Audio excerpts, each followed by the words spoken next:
Welcome to Bite at a Time Books, where we read you your favorite classics one bite at a time.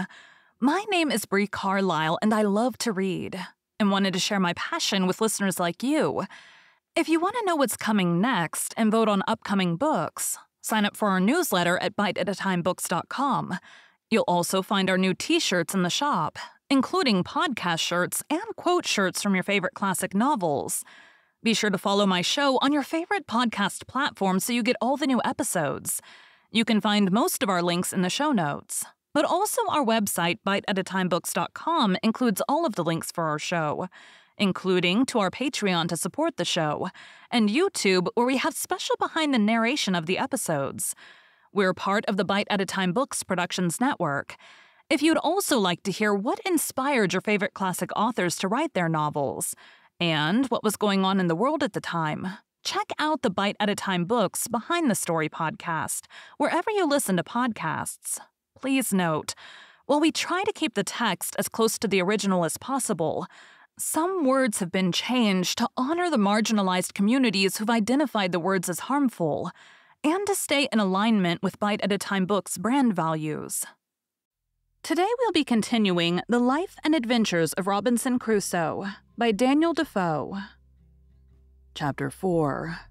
First Weeks on the Island. When I waked, it was broad day, the weather clear and the storm abated so that the sea did not rage and swell as before.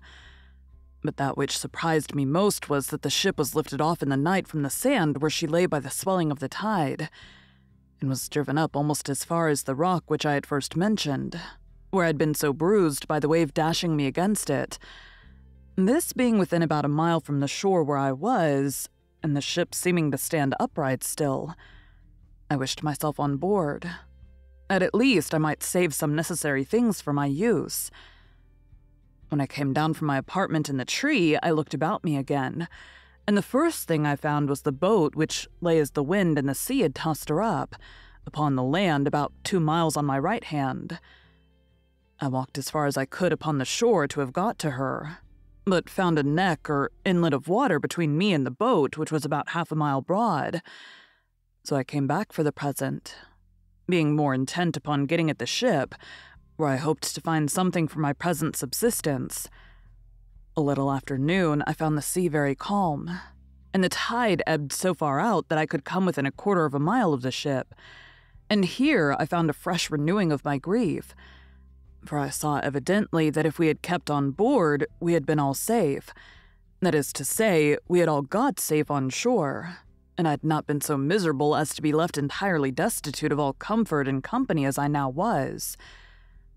This forced tears to my eyes again, but as there was little relief in that, I resolved, if possible, to get to the ship. So I pulled off my clothes, for the weather was hot to extremity, and took the water.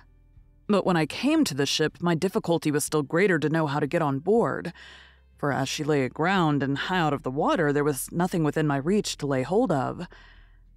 I swam round her twice, and the second time I spied a small piece of rope, which I wondered I did not see at first, hung down by the forechain so low as that with great difficulty I got hold of it, and by the help of that rope I got into the forecastle of the ship. Here I found that the ship was bulged, and had a great deal of water in her hold, but that she lay so on the side of a bank of hard sand, or rather earth, that her stern lay lifted up upon the bank, and her head low almost to the water. By this means all her quarter was free, and all that was in that part was dry, for you may be sure my first work was to search and to see what was spoiled and what was free. And first I found that all the ship's provisions were dry and untouched by the water. Being very well disposed to eat, I went to the bread room and filled my pockets with biscuit, and ate it as I went about other things, for I had no time to lose. I also found some rum in the great cabin, of which I took a large dram, and which I had indeed need enough of to spirit me for what was before me. Now I wanted nothing but a boat to furnish myself with many things which I foresaw would be very necessary to me. It was in vain to sit still and wish for what was not to be had, and this extremity roused my application.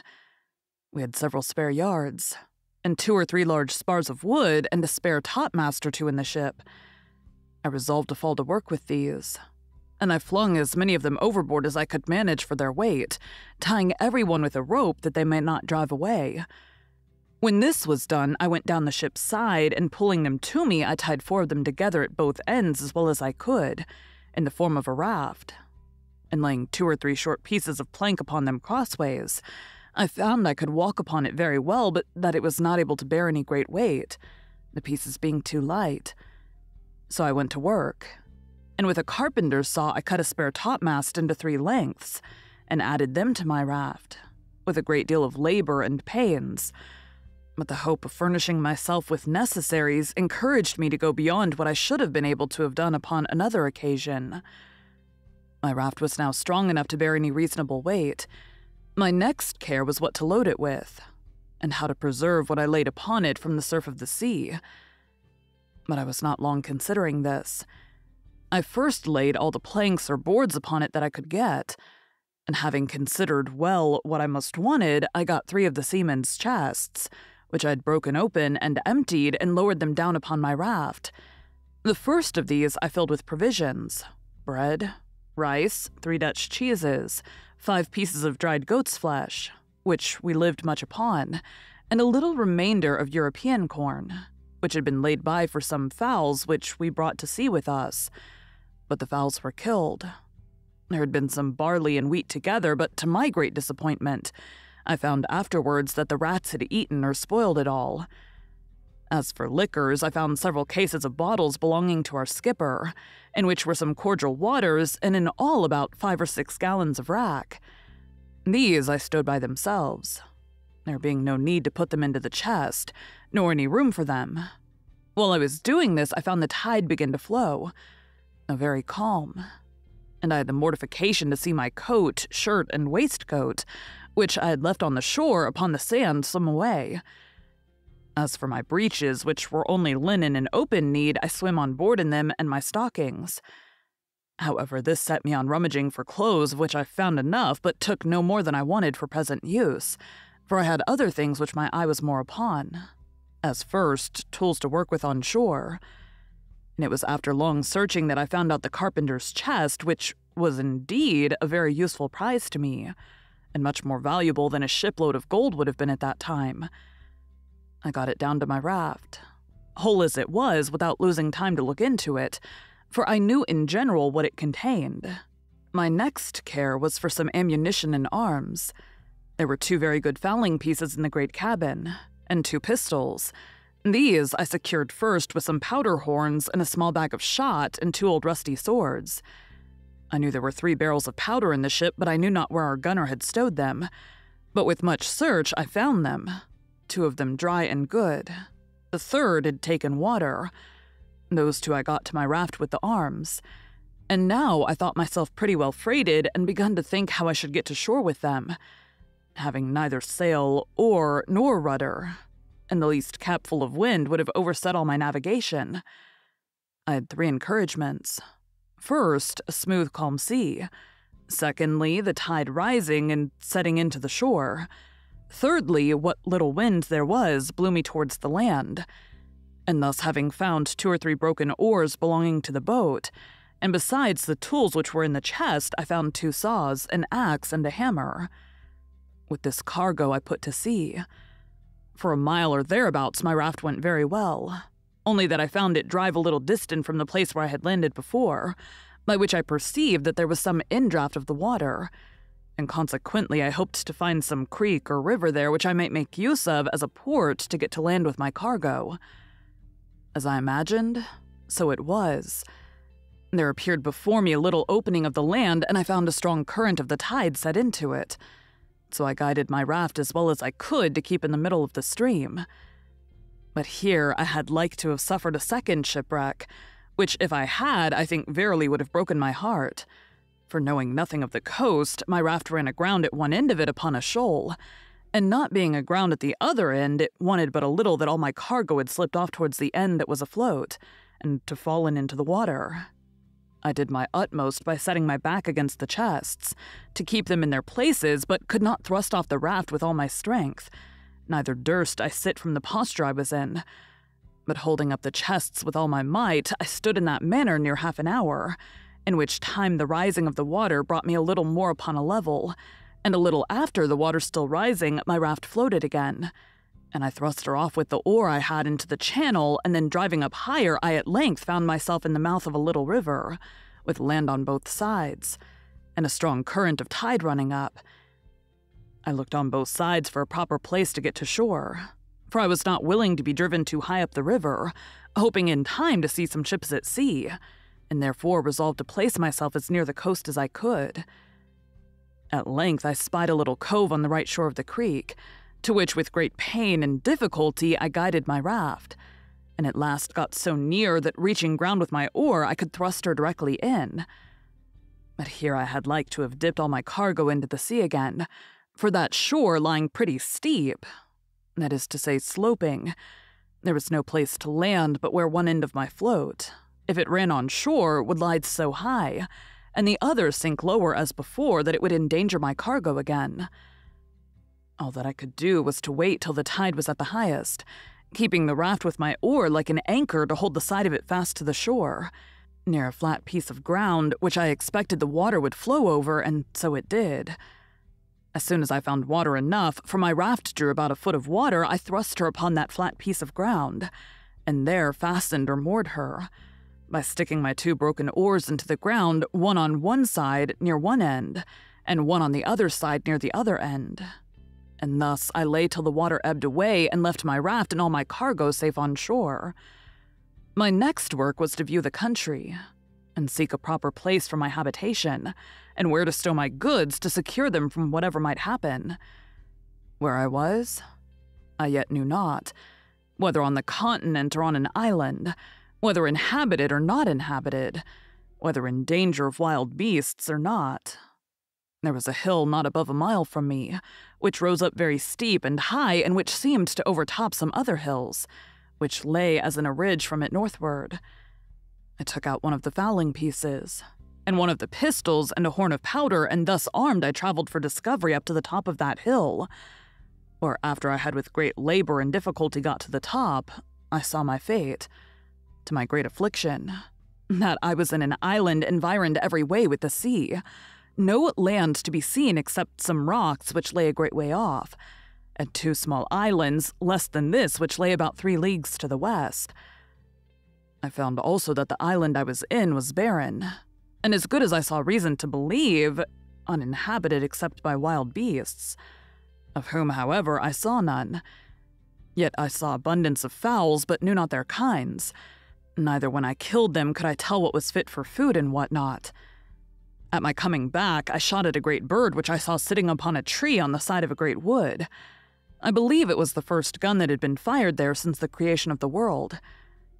I had no sooner fired than from all parts of the wood there arose an innumerable number of fowls of many sorts, making a confused screaming and crying, and everyone according to his usual note, but not one of them of any kind that I knew. As for the creature I killed, I took it to be a kind of hawk, its color and beak resembling it, but it had no talons or claws more than common. Its flesh was carrion, and fit for nothing. Contented with this discovery, I came back to my raft and fell to work to bring my cargo on shore, which took me up the rest of that day. What to do with myself at night, I knew not, nor indeed where to rest, for I was afraid to lie down on the ground, not knowing but some wild beast might devour me.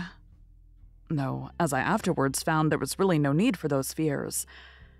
However, as well as I could, I barricaded myself round with the chest and boards that I had brought on shore, and made a kind of hut for that night's lodging. As for food, I yet saw not which way to supply myself, except that I had seen 2 or 3 creatures like hares run out of the wood where I shot the fowl. I now began to consider that I might yet get a great many things out of the ship which would be useful to me, and particularly some of the rigging and sails and such other things as might come to land, and I resolved to make another voyage on board the vessel if possible. And as I knew that the first storm that blew must necessarily break her all in pieces, I resolved to set all other things apart till I had got everything out of the ship that I could get. Then I called a council. That is to say, in my thoughts, whether I should take back the raft. But this appeared impracticable, so I resolved to go as before when the tide was down, and I did so. Only that I stripped before I went from my hut, having nothing on but my checkered shirt, a pair of linen drawers, and a pair of pumps on my feet. I got on board the ship as before, and prepared a second raft, and having had experience of the first, I neither made this so unwieldy, nor loaded it so hard. But yet I brought away several things very useful to me. As first, in the carpenter's stores, I found 2 or 3 bags full of nails and spikes, a great screwjack, a dozen or 2 of hatchets, and above all, that most useful thing called a grindstone. All these I secured, together with several things belonging to the gunner, particularly 2 or 3 iron crows and 2 barrels of musket bullets, 7 muskets, another fowling piece with some small quantity of powder more, a large bag full of small shot, and a great roll of sheet lead. But this last was so heavy I could not hoist it up to get it over the ship's side. Besides these things, I took all the men's clothes that I could find and a spare fore topsail, a hammock, and some bedding. And with this, I loaded my second raft, and brought them all safe on shore to my very great comfort. I was under some apprehension, during my absence from the land, that at least my provisions might be devoured on shore. But when I came back, I found no sign of any visitor. Only there sat a creature like a wild cat upon one of the chests, which, when I came towards it, ran away a little distance and then stood still. She sat very composed and unconcerned and looked full in my face as if she had a mind to be acquainted with me.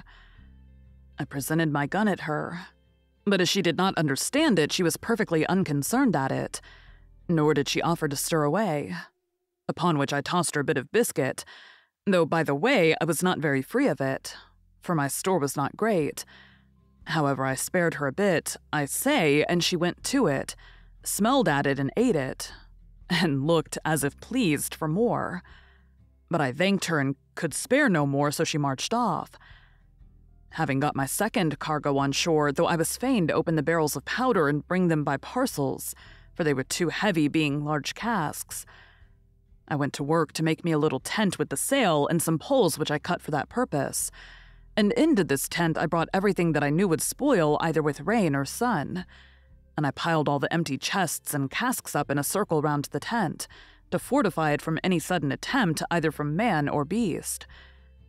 When I had done this, I blocked up the door of the tent with some boards within, and an empty chest set up on end without, and spread one of the beds upon the ground, laying my 2 pistols just at my head and my gun at length by me. I went to bed for the first time and slept very quietly all night, for I was very weary and heavy. For the night before, I had slept little, and had labored very hard all day to fetch all those things from the ship, and to get them on shore. I had the biggest magazine of all kinds now that ever was laid up, I believe, for one man. But I was not satisfied still, for while the ship sat upright in that posture, I thought I ought to get everything out of her that I could. So every day at low water I went on board and brought away something or other. But particularly the third time I went, I brought away as much of the rigging as I could, and also all the small ropes and rope twine I could get, with a piece of spare canvas, which was to mend the sails upon occasion, and the barrel of wet gunpowder. In a word, I brought away all the sails, first and last, only that I was fain to cut them in pieces and bring as much at a time as I could, for they were no more useful to be sails but as mere canvas only. But that which comforted me more still was that last of all, after I had made 5 or 6 such voyages as these, and thought I had nothing more to expect from the ship that was worth my meddling with. I say, after all this, I found a great hogshead of bread, 3 large runlets of rum or spirits, a box of sugar, and a barrel of fine flour. This was surprising to me, because I'd given over expecting any more provisions except what was spoiled by the water. I soon emptied the hogshead of the bread and wrapped it up parcel by parcel in pieces of the sails, which I cut out, and in a word, I got all this safe on shore also. The next day I made another voyage, and now, having plundered the ship of what was portable and fit to hand out, I began with the cables. Cutting the great cable into pieces, such as I could move, I got 2 cables and a hawser on shore, with all the ironwork I could get, and having cut down the spritsail yard and the mizzen yard and everything I could, to make a large raft, I loaded it with all these heavy goods and came away. But my good luck began now to leave me, for this raft was so unwieldy and so overladen that after I had entered the little cove where I had landed the rest of my goods, not being able to guide it so handily as I did the other, it overset and threw me and all my cargo into the water. As for myself, it was no great harm, for I was near the shore, but as to my cargo, it was a great part of it lost, especially the iron, which I expected would have been of great use to me. However, when the tide was out, I got most of the pieces of the cable ashore, and some of the iron, though with infinite labor, for I was fain to dip for it into the water, a work which fatigued me very much. After this, I went every day on board and brought away what I could get. I had been now 13 days on shore, and had been 11 times on board the ship, in which time I had brought away all that one pair of hands could well be supposed capable to bring. Though I believe, verily, had the calm weather held, I should have brought away the whole ship, piece by piece. But preparing the 12th time to go on board, I found the wind began to rise. However, at low water I went on board, and though I thought I had rummaged the cabin so effectually that nothing more could be found, yet I discovered a locker with drawers in it, in one of which I found 2 or 3 razors, and 1 pair of large scissors with some 10 or a dozen of good knives and forks. In another I found about 36 pounds value in money, some European coin, some Brazil, some pieces of 8, some gold and some silver. I smiled to myself at the sight of this money. "Oh, drug," said I aloud, "what art thou good for? Thou art not worth to me. No, not the taking off the ground. One of those knives is worth all this heap. I have no manner of use for thee. E'en remain where thou art, and go to the bottom as a creature whose life is not worth saving." However, upon second thoughts, I took it away, and wrapping all this in a piece of canvas, I began to think of making another raft. But while I was preparing this, I found the sky overcast, and the wind began to rise, and in a quarter of an hour it blew a fresh gale from the shore.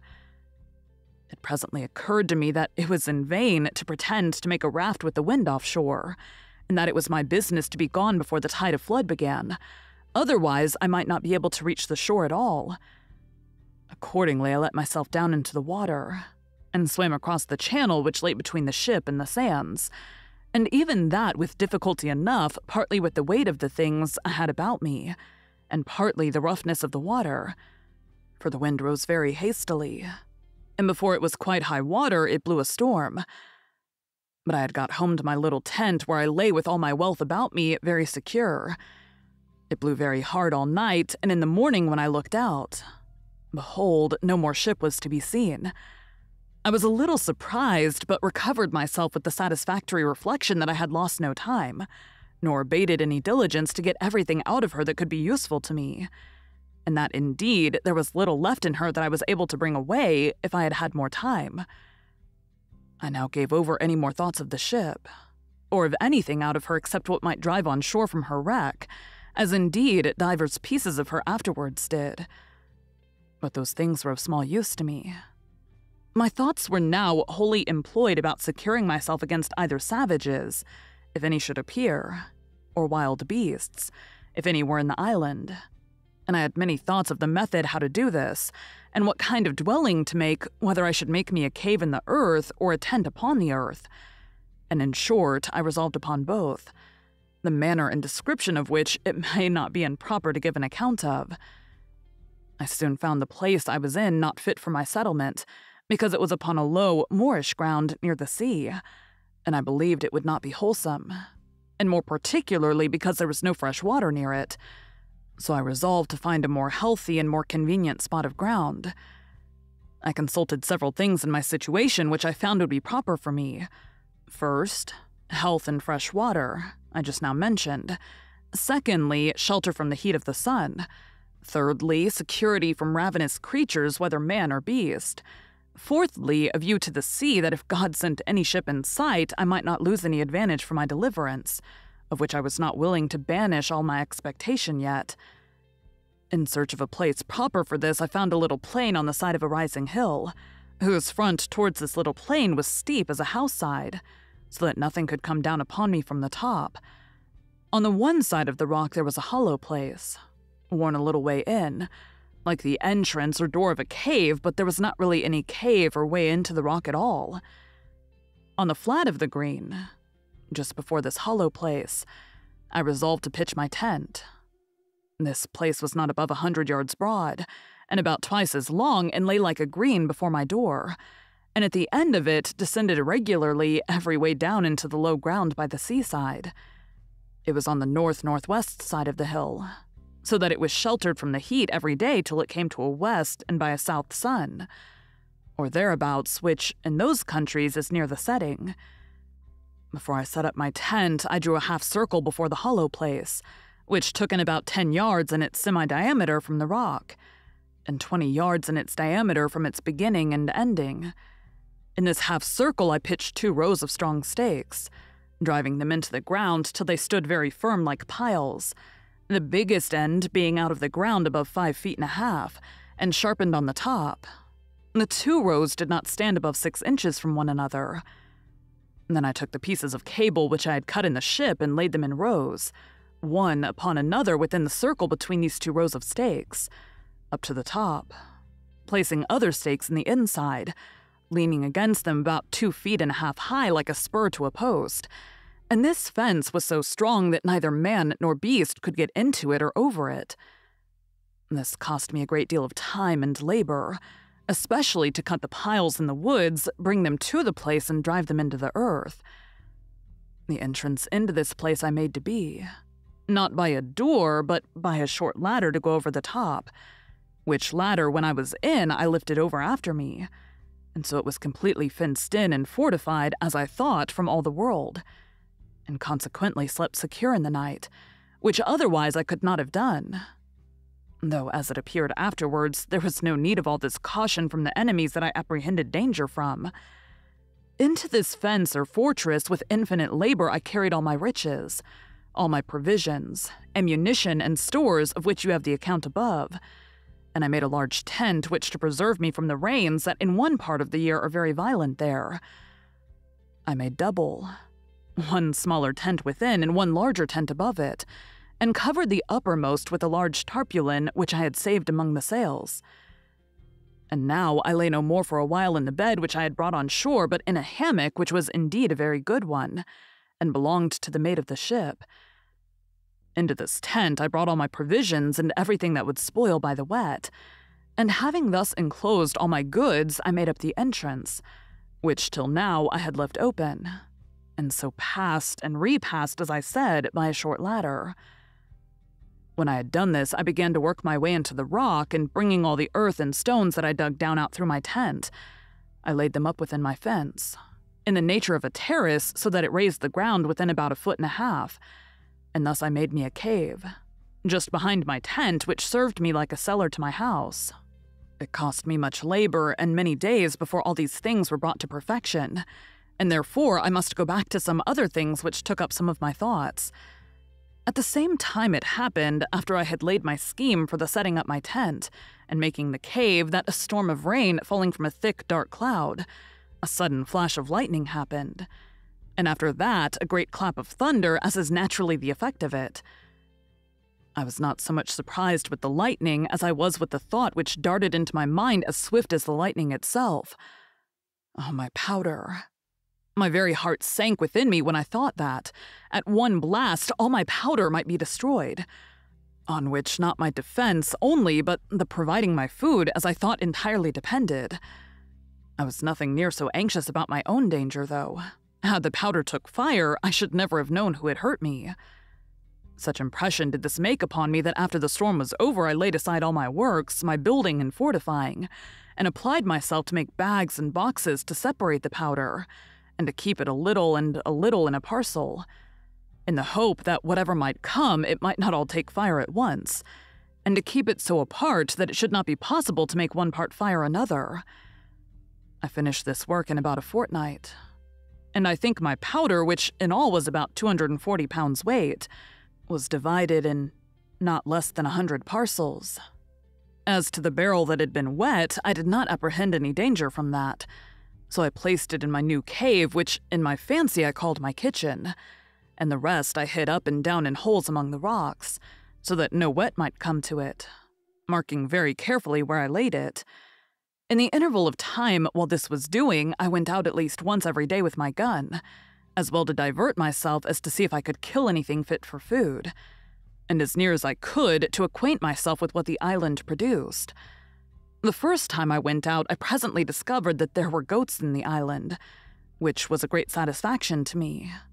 But then it was attended with this misfortune to me, that they were so shy, so subtle and so swift of foot, that it was the most difficult thing in the world to come at them. But I was not discouraged at this, not doubting but I might now and then shoot one, as it soon happened. For after I had found their haunts a little, I laid wait in this manner for them. I observed if they saw me in the valleys. Though they were upon the rocks, they would run away as in a terrible fright. But if they were feeding in the valleys and I was upon the rocks, they took no notice of me. From whence I concluded that by the position of their optics, their sight was so directed downward that they did not readily see objects that were above them. So afterwards I took this method. I always climbed the rocks first to get above them, and then had frequently a fair mark. The first shot I made among these creatures, I killed a she-goat, which had a little kid by her, which she gave suck to, which grieved me heartily. For when the old one fell, the kid stood stock still by her till I came and took her up. And not only so, but when I carried the old one with me upon my shoulders, the kid followed me quite to my enclosure, upon which I laid down the dam and took the kid in my arms and carried it over my pail in hopes to have bred it up tame. But it would not eat, so I was forced to kill it and eat it myself. These two supplied me with flesh a great while, for I ate sparingly and saved my provisions, my bread especially, as much as I possibly could. Having now fixed my habitation, I found it absolutely necessary to provide a place to make a fire in, and fuel to burn. And what I did for that, and also how I enlarged my cave and what conveniences I made, I shall give a full account of in its place. But I must now give some little account of myself and all of my thoughts about living, which it may well be supposed were not a few. I had a dismal prospect of my condition, for as I was not cast away upon that island without being driven, as is said, by a violent storm, quite out of the course of our intended voyage, and a great way, some hundreds of leagues out of the ordinary course of the trade of mankind, I had great reason to consider it as a determination of heaven, that in this desolate place and in this desolate manner I should end my life. The tears would run plentifully down my face when I made these reflections, and sometimes I would expostulate with myself why Providence should thus completely ruin his creatures, and render them so absolutely miserable, so without help, abandoned, so entirely depressed, that it could hardly be rational to be thankful for such a life. But something always returned swift upon me to check these thoughts, and to reprove me, and particularly one day, walking with my gun in my hand by the seaside. I was very pensive upon the subject of my present condition, when reason, as it were, expostulated with me the other way thus: "Well, you're in a desolate condition, it is true. But pray remember, where are the rest of you? Did you not come, 11 of you in the boat? Where are the 10? Why were they not saved and you lost? Why were you singled out? Is it better to be here or there?" And then I pointed to the sea. All evils are to be considered with the good that is in them, and with what worse attends them. Then it occurred to me again how well I was furnished for my subsistence, and what would have been my case if it had not happened, which was 100,000 to 1, that the ship floated from the place where she first struck, and was driven so near to the shore that I had time to get all these things out of her. What would have been my case if I had been forced to have lived in the condition in which I had first came on shore, without necessaries of life or necessaries to supply and procure them? Particularly, said I aloud, though to myself, what should I have done without a gun, without ammunition, without any tools to make anything or to work with, without clothes, bedding, a tent, or any manner of covering? And that now I had all these to sufficient quantity and was in a fair way to provide myself in such a manner as to live without my gun, when my ammunition was spent, so that I had a tolerable view of subsisting without any want, as long as I lived. For I considered from the beginning how I would provide for the accidents that might happen. even not only after my ammunition should be spent, but even after my health and strength should decay. I confess I had not entertained any notion of my ammunition being destroyed at one blast. I mean my powder being blown up by lightning. And this made the thoughts of it so surprising to me, when it lightened and thundered as I observed just now. And now, being about to enter into a melancholy relation of a scene of silent life such, perhaps, as was never heard of in the world before, I shall take it from its beginning, and continue it in its order. It was by my account the 30th of September, when in that manner as above said I first set foot upon this horrid island, when the sun, being to us in its autumnal equinox, was almost over my head, for I reckoned myself by observation to be in the latitude of 9 degrees 22 minutes north of the line. After I'd been there about 10 or 12 days, it came into my thoughts that I should lose my reckoning of time for want of books and pen and ink, and should even forget the Sabbath days, but to prevent this I cut with my knife upon a large post in capital letters, and making it into a great cross, I set it up on the shore where I first landed. I came on shore here on the 30th September, 1659. Upon the sides of this square post I cut every day a notch with my knife, and every 7th notch was as long again as the rest, and every 1st day of the month as long again as that long one. And thus I kept my calendar of weekly, monthly, and yearly reckoning of time. In the next place we are to observe that among the many things which I brought out of the ship, in the several voyages which, as above mentioned, I made to it, I got several things of less value, but not at all less useful to me, which I omitted setting down before, as in particular pens, ink, and paper, several parcels in the captain's, mates, gunners, and carpenters' keeping, 3 or 4 compasses, some mathematical instruments, dials, perspectives, charts, and books of navigation, all which I huddled together whether I might want them or no. Also I found 3 very good Bibles, which came to me in my cargo from England, and which I had packed up among my things, some Portuguese books also, and among them 2 or 3 Popish prayer books, and several other books, all which I carefully secured. And I must not forget that we had in the ship a dog and 2 cats, of whose eminent history I may have occasion to say something in its place, for I carried both the cats with me. And as for the dog, he jumped out of the ship of himself, and swam on shore to me the day after I went on shore with my first cargo, and was a trusty servant to me many years. I wanted nothing that he could fetch me, nor any company that he could make up to me. I only wanted to have him talk to me. But that would not do. As I observed before, I found pens, ink, and paper, and I husbanded them to the utmost, and I shall show that while my ink lasted, I kept things very exact. But after that was gone, I could not, for I could not make any ink by any means that I could devise. And this put me in mind that I wanted many things, notwithstanding all that I had amassed together, and of these ink was one, as also a spade, pickaxe, and shovel to dig or remove the earth, needles, pins, and thread. As for linen, I soon learned to want that without much difficulty.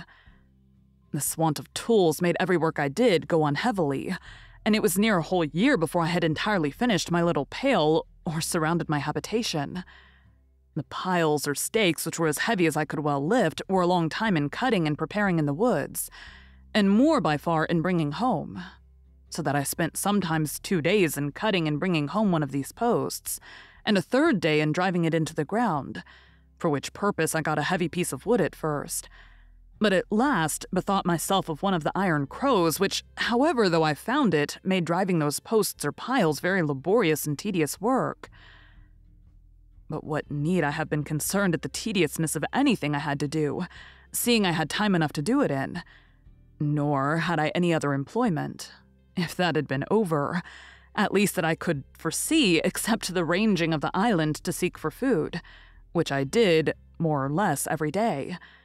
I now began to consider seriously my condition and the circumstances I was reduced to, and I drew up the state of my affairs in writing, not so much to leave them to any that were to come after me, for I was likely to have but few heirs, as to deliver my thoughts from daily poring over them and afflicting my mind.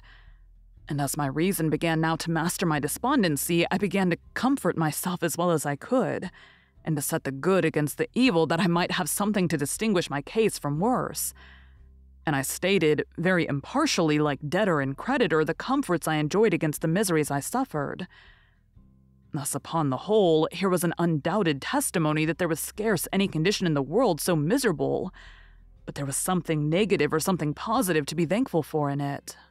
And let this stand as a direction from the experience of the most miserable of all conditions in this world, that we may always find in it something to comfort ourselves from, and to set, in the description of good and evil, on the credit side of the account.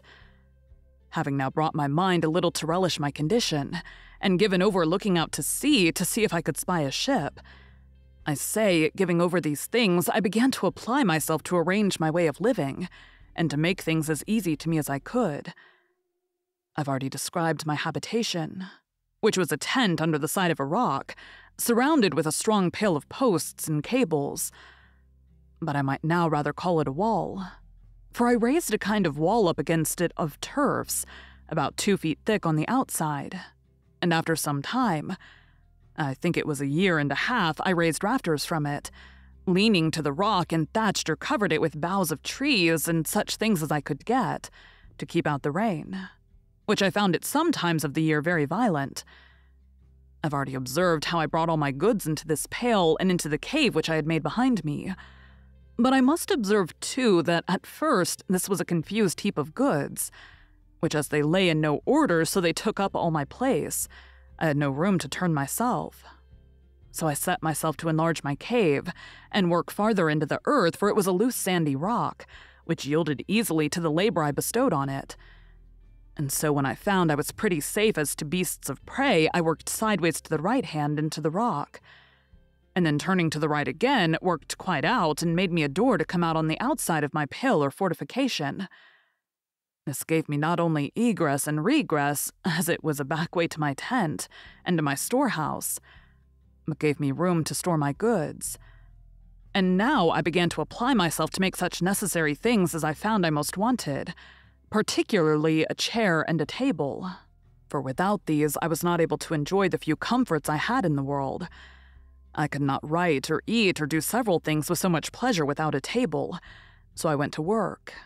And here I must needs observe that as reason is the substance and origin of the mathematics, so by stating and squaring everything by reason, and by making the most rational judgment of things every man may be in time master of every mechanic art. I had never handled a tool in my life, and yet in time, by labor application and contrivance, I found at last that I wanted nothing but I could have made it, especially if I had tools. However, I made abundance of things, even without tools, and some with no more tools than an adze and a hatchet, which perhaps were never made that way before, and that with infinite labor.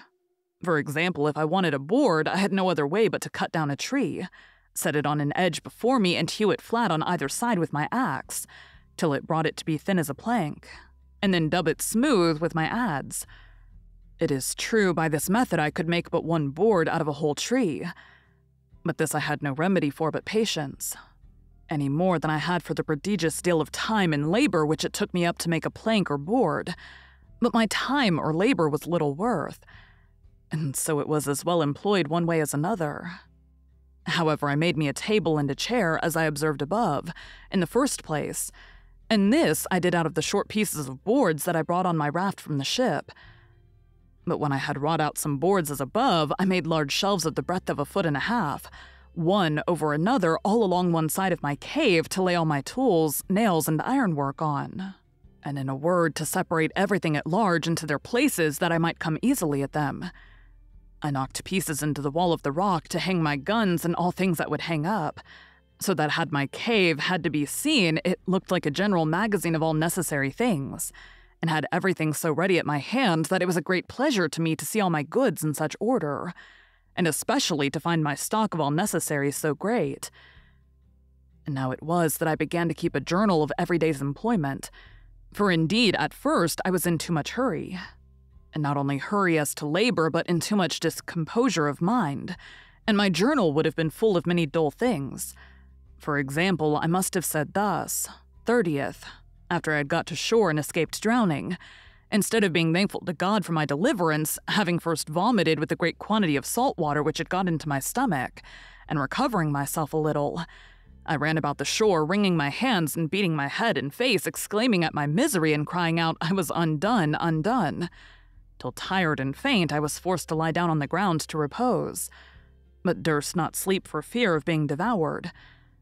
Some days after this, and after I'd been on board the ship and got all that I could out of her, yet I could not forbear getting up to the top of a little mountain and looking out to sea, in hopes of seeing a ship, then fancy at a vast distance I spied a sail, please myself with the hopes of it, and then after looking steadily till I was almost blind, lose it quite, and sit down and weep like a child, and thus increase my misery by my folly. But having gotten over these things in some measure, and having settled my household staff and habitation, made me a table and a chair, and all as handsome about me as I could, I began to keep my journal, of which I shall here give you the copy, though in it will be told all these particulars over again, as long as it lasted, for having no more ink, I was forced to leave it off. Thank you for joining Bite at a Time Books today, while we read a bite of one of your favorite classics. Again, my name is Bree Carlile, and I hope you come back tomorrow for the next bite of the life and adventures of Robinson Crusoe.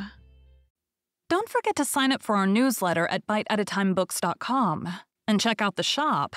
You can check out the show notes or our website, biteatatimebooks.com, for the rest of the links for our show. We'd love to hear from you on social media as well.